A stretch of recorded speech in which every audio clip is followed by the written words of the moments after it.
ಮಾನವೀಯ ಸ್ನೇಹಿತರ ಒಕ್ಕೂಟ ಕೊಡಗು ಜಿಲ್ಲಾ ವಾರ್ತೆ ಓದುತ್ತಿರುವವರು ಇಂದಿರಾ ಎ.ಎಚ್. ಮಡಿಕೇರಿ. ಗುಣಮಟ್ಟದ ಉತ್ಪನ್ನ ಹಾಗೂ ಸೇವೆ ಪ್ರತಿ ಗ್ರಾಹಕರ ಮೂಲಭೂತ ಹಕ್ಕು. ಗ್ರಾಹಕನೇ ರಾಜ, ಆದರೆ ಹಕ್ಕುಗಳ ಬಗ್ಗೆ ತಿಳುವಳಿಕೆ ಇದ್ದಾಗ ಮಾತ್ರ. ಖರೀದಿಸುವ ಮೊದಲು ಯೋಚಿಸಿ, ಗುಣಮಟ್ಟವನ್ನು ಪರೀಕ್ಷಿಸಿ. ಗ್ರಾಹಕರ ಹಕ್ಕುಗಳ ಅರಿವೇ ಮೋಸದಿಂದ ರಕ್ಷಣೆ. ಈ ಸಂದೇಶವು ಇಂದು ನಡೆದ ವಿಶ್ವ ಗ್ರಾಹಕರ ದಿನಾಚರಣೆ ಸಂದರ್ಭದಲ್ಲಿ ಕೇಳಿಬಂದವು. ಜಿಲ್ಲಾಡಳಿತ, ಆಹಾರ ನಾಗರಿಕ ಸರಬರಾಜು ಮತ್ತು ಗ್ರಾಹಕರ ವ್ಯವಹಾರಗಳ ಇಲಾಖೆ, ಜಿಲ್ಲಾ ಗ್ರಾಹಕರ ಆಯೋಗ ಹಾಗೂ ಜಿಲ್ಲಾ ಗ್ರಾಹಕರ ಮಾಹಿತಿ ಕೇಂದ್ರ ಕುಶಾಲನಗರ ಇವರ ಸಂಯುಕ್ತಾಶ್ರಯದಲ್ಲಿ ಸುರಕ್ಷಿತ ಉತ್ಪನ್ನಗಳು ಆತ್ಮವಿಶ್ವಾಸದ ಗ್ರಾಹಕರು ಎಂಬ ವಿಷಯದಡಿ ನಗರದ ಜೂನಿಯರ್ ಕಾಲೇಜು ಆವರಣದಲ್ಲಿರುವ ಸರ್ಕಾರಿ ಪದವಿ ಕಾಲೇಜಿನಲ್ಲಿ ಮೊಳಗಿತ್ತು. ಉಪವಿಭಾಗಾಧಿಕಾರಿ ನಿತಿನ್ ಚಕ್ಕಿ ಅವರು ಮಾತನಾಡಿ, ಸಮಾಜದಲ್ಲಿನ ಪ್ರತಿಯೊಬ್ಬರೂ ಒಂದಲ್ಲ ಒಂದು ರೀತಿ ಗ್ರಾಹಕರಾಗಿದ್ದು, ಗ್ರಾಹಕರ ಸುರಕ್ಷತೆ, ಮಾಹಿತಿ ಹಾಗೂ ನ್ಯಾಯಸಮ್ಮತ ಸೇವೆ ದೊರಕುವುದು ಅತ್ಯಂತ ಅವಶ್ಯಕವಾಗಿದೆ ಎಂದರು. ಕ್ರೀಡೆ ಜೀವನದಲ್ಲಿ ಶಿಸ್ತು, ಸಂಯಮ, ಸಂಸ್ಕೃತಿಯನ್ನು ಕಲಿಸುತ್ತದೆ ಎಂದು ನಿವೃತ್ತ ಕರ್ನಲ್ ಹಾಗೂ ಮ್ಯಾರಥಾನ್ ಓಟಗಾರ ಕಾವೇರಪ್ಪ ಹೇಳಿದರು. ವಾಂಡರ್ಸ್ ಸ್ಪೋರ್ಟ್ಸ್ ಕ್ಲಬ್ ವತಿಯಿಂದ ಇಲ್ಲಿ ಜನರಲ್ ತಿಮ್ಮಯ್ಯ ಕ್ರೀಡಾಂಗಣದಲ್ಲಿ ದಿವಂಗತ ಸಿ.ವಿ. ಶಂಕರಸ್ವಾಮಿ ಅವರ ಹೆಸರಿನಲ್ಲಿ ಏರ್ಪಡಿಸಲಾಗಿರುವ 32ನೇ ವರ್ಷದ ಮಕ್ಕಳ ಬೇಸಿಗೆ ಕ್ರೀಡಾ ಶಿಬಿರವನ್ನು ಉದ್ಘಾಟಿಸಿ ಅವರು ಮಾತನಾಡಿದರು. ಕ್ರೀಡೆ ದೈಹಿಕ ಸಾಮರ್ಥ್ಯದೊಂದಿಗೆ ಸಾಧನೆ ಮಾಡುವ ಛಲವನ್ನು ಬಲಪಡಿಸುತ್ತದೆ. ಕ್ರೀಡೆಯಲ್ಲಿ ಸಾಧನೆ ಮಾಡಿದವರಿಗೆ ಉದ್ಯೋಗ ಅವಕಾಶಗಳು ದೊರಕುತ್ತವೆ ಎಂದು ಹೇಳಿದರು. ಮಕ್ಕಳು ಮೊಬೈಲ್ಗೆ ದಾಸರಾಗದೆ ಓದುವ ಹಾಗೂ ಬರೆಯುವ ಹವ್ಯಾಸ ಬೆಳೆಸಿಕೊಳ್ಳಬೇಕು. ರಾತ್ರಿ ವೇಳೆಯಲ್ಲಿ ಬರೆಯುವುದು ಹಾಗೂ ಬೆಳಗಿನ ಜಾವ ಬೇಗನೆ ಎದ್ದು ಓದಬೇಕು. ಹಾಗೆ ಮಾಡಿದಲ್ಲಿ ಸುಲಭವಾಗಿ ಅರ್ಥವಾಗುತ್ತದೆ. ಅಲ್ಲದೆ ಅಂಕ ಗಳಿಸಲು, ವೃತ್ತಿಪರ ಪರೀಕ್ಷೆಗಳನ್ನು ಎದುರಿಸಲು ಸುಲಭವಾಗುತ್ತದೆ ಎಂದು ಕಿವಿಮಾತು ಹೇಳಿದರು. ಕೊಡಗು ಸೇರಿದಂತೆ ವಿವಿಧೆಡೆ ಪೊಮ್ಮಕ್ಕಳ ಕೂಟಗಳ ನಡುವಿನ ಬಾಂಧವ್ಯ ವೃದ್ಧಿ ಹಾಗೂ ಕ್ರೀಡಾ ಮನೋಭಾವ ಮೂಡಿಸುವ ಉದ್ದೇಶದೊಂದಿಗೆ ಚಿಟ್ಟಳ್ಳಿ ಕೊಡವ ಸಮಾಜದ ಅಧೀನದಲ್ಲಿರುವ ಜೋಮಾಲೆ ಕೊಡವ ಪೊಮ್ಮಕ್ಕಳ ಕೂಟ ಅಂತರ ಕೊಡವ ಪೊಮ್ಮಕ್ಕಳ ಥ್ರೋಬಾಲ್ ಪಂದ್ಯಾವಳಿಯನ್ನು ಏರ್ಪಡಿಸಿರುವುದು ಶ್ಲಾಘನೀಯ ಎಂದು ವಿಧಾನ ಪರಿಷತ್ ಮಾಜಿ ಸದಸ್ಯೆ ಶಾಂತಿಯಂಡ ವೀಣಾಚಯ್ಯ ಹೇಳಿದ್ದಾರೆ. ಚಿಟ್ಟಳ್ಳಿ ಪ್ರೌಢಶಾಲಾ ಮೈದಾನದಲ್ಲಿ ಚಿಟ್ಟಳ್ಳಿ ಕೊಡವ ಸಮಾಜದ ಅಧೀನದಲ್ಲಿರುವ ಜೋಮಾಲೆ ಕೊಡವ ಪೊಮ್ಮಕ್ಕಳ ಕೂಟದ ವತಿಯಿಂದ ಆಯೋಜಿಸಲಾಗಿದ್ದ ಪ್ರಥಮ ವರ್ಷದ ಅಂತರ ಕೊಡವ ಪೊಮ್ಮಕ್ಕಳ ಥ್ರೋಬಾಲ್ ಪಂದ್ಯಾವಳಿಯನ್ನು ಉದ್ಘಾಟಿಸಿ ಅವರು ಮಾತನಾಡಿದರು.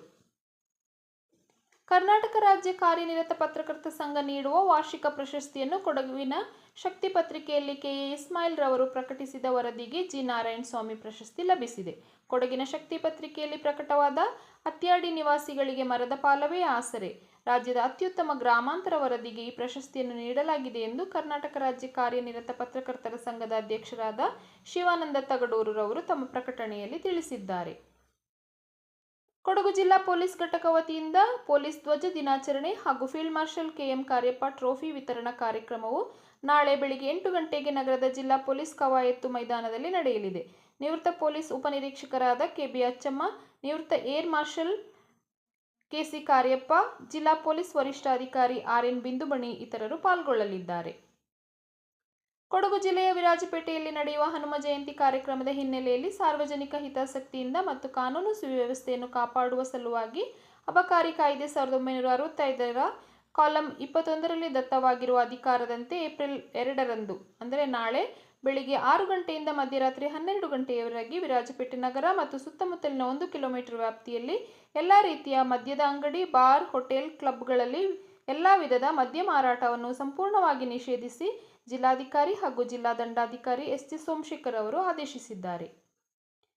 ಕಳೆದ ಕೆಲವು ತಿಂಗಳುಗಳಿಂದ ಕರ್ನಾಟಕದಾದ್ಯಂತ ಯಶಸ್ವಿ 49 ಪ್ರದರ್ಶನಗಳನ್ನು ಪೂರೈಸಿದ ನಿಜ ಮಹಾತ್ಮ ಬಾಬಾ ಸಾಹೇಬ್ ಅಂಬೇಡ್ಕರ್ ನಾಟಕ ಪೊನ್ನಂಪೇಟೆಯ ಅಪ್ಪಚ್ಚ ಕವಿ ವಿದ್ಯಾಲಯದಲ್ಲಿ 50ನೇ ಪ್ರದರ್ಶನ ಪೂರೈಸಿತು.